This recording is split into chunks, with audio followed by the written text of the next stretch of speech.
Happy Ramzan মাস শিপু। আরে রমজান মাস না, রমজান মোবারক বলতে হয়।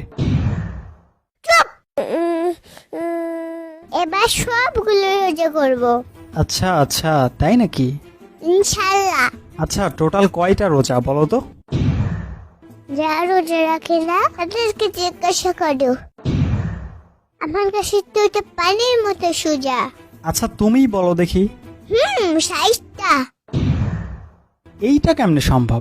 ফজরে সেহরি খেতে হয়, তারপর দুপুরে ইফতার করতে হয়। তাহলে একটা রোজা হলো। তারপর আবার বিকেল সেহরি করে সন্ধ্যার সময় ইফতার করতে হয়, তাহলে আর একটা রোজা হয়। তাহলে একদিনে 2টা রোজা। আরে একদিনে একটাই রোজা হয়, তার আগে যদি তুমি খেয়ে নাও তাহলে রোজা ভেঙে যাবে। তাহলে তুমি সেদিন দুপুরে লুকিয়ে লুকিয়ে পানি পেলে কেন? এই রে, কোনোভাবে বুঝতে দেওয়া যাবে না। না মানে সেদিন আমার পেটটা একটু খারাপ ছিল। রমজান মাসে 30টা দিন আমার পেট খারাপ থাকে। যাই হোক, এবার আমি আর তুমি সবগুলো রোজা করব। তোমার উপর কোনো বিশ্বাস নাই। গোসল করতে গিয়ে লুকিয়ে লুকিয়ে পানি খাবা।